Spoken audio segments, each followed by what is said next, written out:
Waktu itu, jam tanganku menunjukkan pukul 18.00, menjelang maghrib.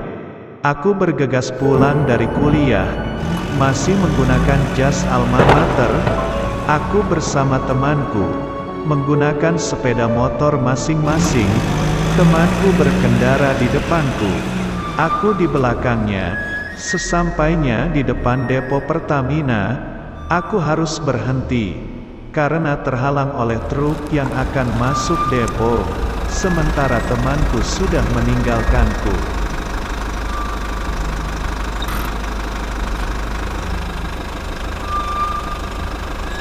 Setelah jalan mulai aman, aku kembali melanjutkan perjalanan, sekitar 200 meter berkendara, tepat di tikungan patah. Terlihat dari kejauhan sesuatu di tengah jalan. Setelah dekat, terlihat sosok gadis kecil berdiri di tengah jalan. Sementara hari mulai remang-remang, aku kemudian menyalakan lampu dim sebagai isyarat supaya gadis kecil menepi. Karena gadis kecil tidak bergeser, aku pun menyalakan klakson, dan lagi-lagi gadis kecil itu tidak berpindah, hingga akhirnya aku harus berhenti tepat di depannya. Seraya berkata, "Ade, tolong minggir ya."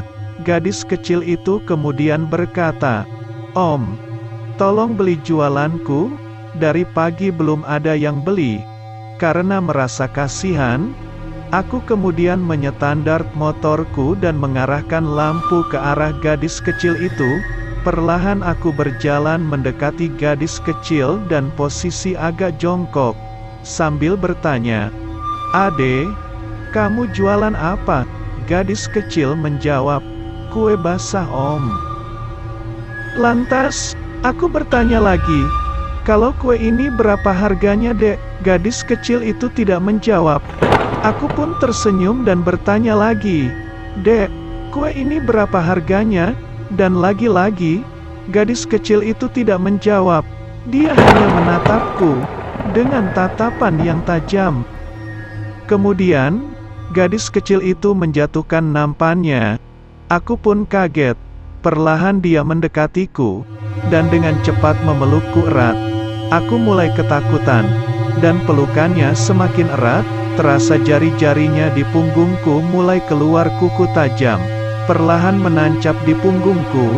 Aku berteriak sekuat tenaga, dan berkata Allahu Akbar. Seketika, gadis kecil itu menghilang dari hadapanku.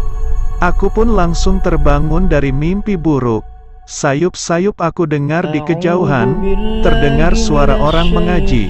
Lantas aku lihat jam dinding menunjukkan tepat pukul 12 malam, dan betapa terkejutnya aku, melihat jendela kamar masih terbuka lebar. Aku pun bergegas menutupnya, ku nyalakan ponsel, terlihat di layar, hari Jumat pukul 00.00. Rupanya, ini malam Jumat.